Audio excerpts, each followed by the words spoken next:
Hola hermanos, el día de hoy 25 de abril del 2024, todos los 25 de abril de todos los años celebramos la fiesta, cuidado, vamos a celebrar fiesta esta semana, de San Marcos Evangelista. Sí, sí. ¿Por qué el 25 de abril? Realmente no lo sé. Y fíjense que ahí difieren un poco las historias. En algunos de los martirologios más antiguos aparece colocado, pues en abril la fiesta, pero como algunos confunden a Marcos, bueno, separan a Marcos el Evangelista de Juan Marcos, entonces ahí aparece una cosa un poco simpática, porque incluso la colocan en septiembre en algunos lados en la antigüedad. Entonces, hablemos de lo que sabemos, ok. Se supone que Marcos o Juan Marcos era descendiente de familia levita, chipriota, pariente de Bernabé, son de Chipre ambos. La mamá, María, era hermana de Bernabé. María es precisamente a la casa donde huirá Pedro cuando es liberado de la cárcel. ¿Se acuerda de lo que les hablaba yo ayer? Entonces, cuando él es liberado de la cárcel por el ángel, entonces se dirige a la casa de María y a la casa, pues, de Juan Marcos. Bueno, eso por un lado. Eh, Se dice también, hay una tradición que dice San Hipólito que él se había mutilado, se había herido, se había dañado el cuerpo para no cumplir las funciones sacerdotales, porque era para hacerse choloi, para hacerse una persona, mejor dicho, indigna, para no poder, no, él se consideraba indigno, entonces por eso hizo aquello. Bueno, hasta ahí vamos bien, parece que la familia era una familia acomodada y eso es lo que sabemos. Ahora, ¿qué es lo que dice los textos? Primero, no fue discípulo de Jesús. Sí, no fue discípulo de Jesús, aunque algunos lo han identificado a lo largo de la historia con aquel joven desnudo que se fue detrás de Jesús cuando fue aprehendido en Getsemaní. Pero eso, insisto, son tradiciones que no tienen, no tenemos fundamento para decir exactamente que así fue. Lo que sí sabemos es que lo que vamos escuchando en estos días, lo que escuchamos ayer, que Bernabé lo asoció, lo puso como compañero, de hecho literalmente es el texto, junto a Pablo y parten de Seleucia a Salamina, pero en Salamina él se regresa a Jerusalén. Y entonces ya luego en el segundo viaje ya no están juntos. Pablo dice, no, ese muchachito con mamitis aguda no me conviene. Y entonces, pues no lo aceptó. Y ahí es el momento de la separación entre Pablo y Bernabé. ¿De qué es lo que viene de ahí? Hay dos tradiciones. Una tradición que dice que entonces se fue con Bernabé a Chipre, donde estuvo Bernabé como evangelizador y como obispo, y que él va a ver el martirio de Bernabé, de su tío. Otra tradición nos dice que se asoció a Pedro y entonces empezó a acompañar a Pedro hasta llegar a Roma. Y por eso la tradición lo llama el taquígrafo de San Pedro, porque estando allá, pues él transcribió para la comunidad de Roma con un griego no del todo bueno. Es difícil, ¿no? Cuando usted no es su lengua, entonces es complicado, ¿no? Pero que él fue guardando y por eso es tan duro con Pedro, es tan duro con Pedro en el Evangelio de Marcos, porque ahí no se anda con tapujos, o sea, dice las cosas tal cual Pedro se las comentó y Pedro era muy duro consigo mismo recordando todo lo que le había sido infiel al maestro, ¿no? Y de ahí vendrá entonces luego todo, como les digo, esta idea. Bueno, eso estuvo en Roma, luego se supone que después del martirio de Pedro a Roma, entonces se dirige a Alejandría y en Alejandría será él el primer evangelizador en Alejandría. Por eso es el patrono también de la iglesia copta de Alejandría y hay una basílica de San Marcos. Ahora bien, la tradición, hay otra tradición que dice que subió a Aquileia en Italia y allá también estuvo evangelizando y entonces en un momento en el que trataba de regresar, pues terminó en la zona del Véneto, en la zona de Venecia, y entonces allá un ángel le dijo que ahí, en una de esas islas, iba a reposar al final de los tiempos. Bueno, cuando ya muriera.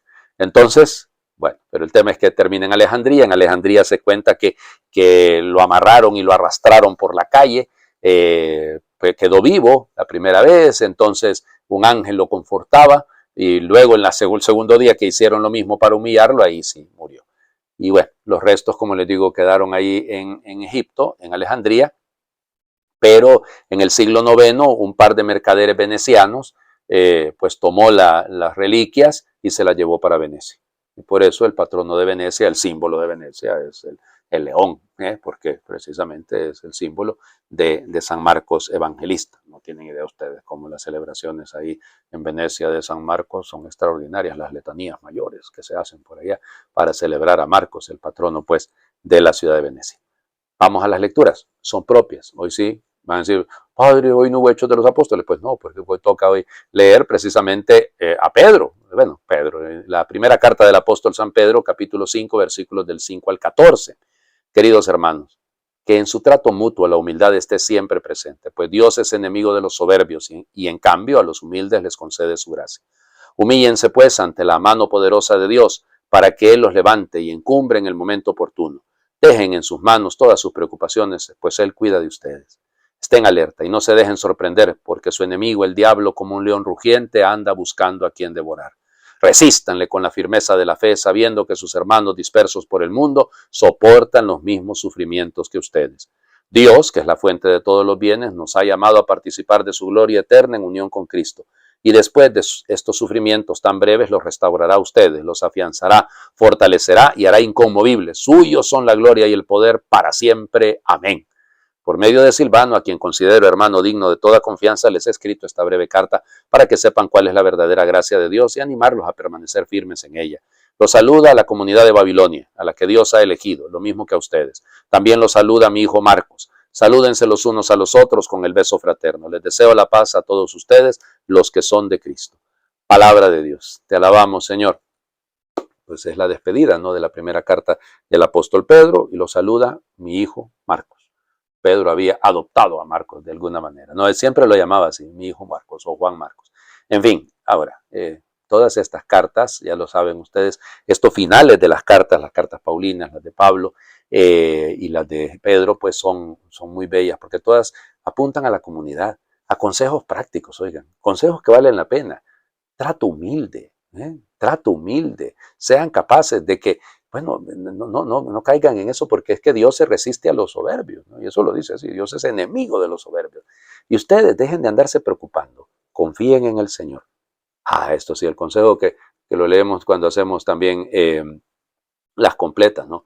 Estén alertas, porque el diablo como león rugiente, bueno, si el león es la imagen de Marcos, pero evidentemente no en esta línea, ¿no?, anda buscando a quien devorar. Resístanle firmes en la fe. Ahí está el punto, queridos hermanitos, ahí está el punto. Claro que el león anda buscando cómo devorarnos, ese es lo suyo, hay que resistir firmes en la fe. Bueno, y en fin, el consejo que a mí me gusta es este de, después de tantos sufrimientos breves, Él los restaurará, los afianzará, los fortalecerá y los hará inconmovibles. Sí, pero hay que superar estos sufrimientos breves, hay que perseverar, porque de ahí viene el punto. Ser capaces de, a pesar de las dificultades, y vaya que las hay, confiar y seguir confiando y confiar en el Señor. Por eso, abandonar en Él nuestras preocupaciones.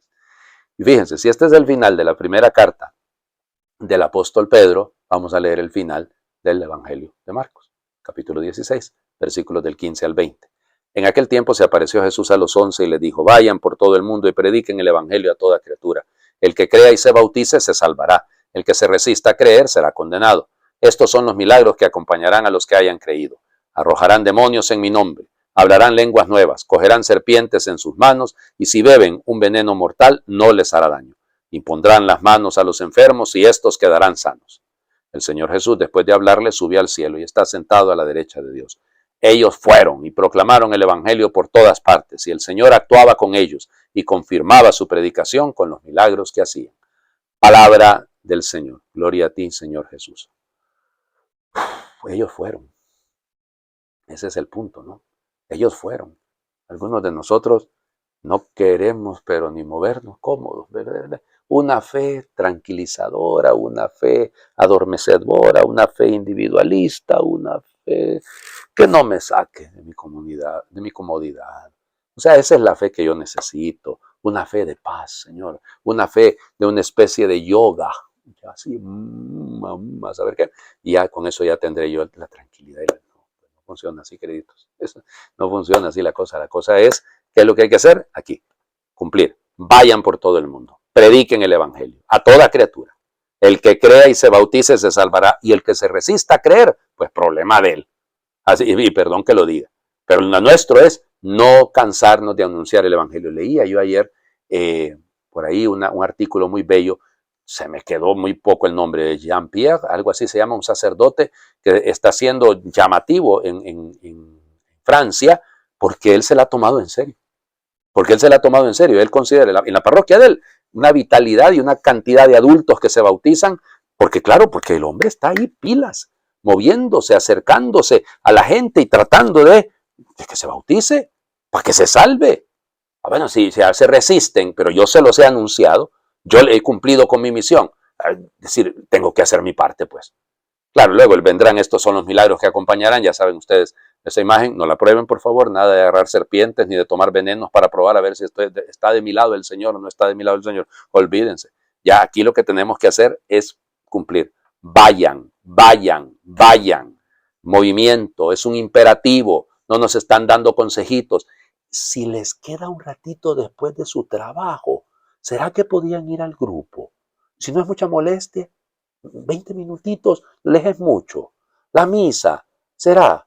Miren, hay unos enfermos que hay que visitar. Les quedará un momentito.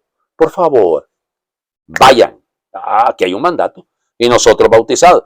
Perdonen, pero el que se bautice se salvará. Sí, sí, pero no solo porque le echaron agua, no solo por eso, sino porque va, porque actúa, porque predica. Y acuérdense que predicar es a veces con las palabras.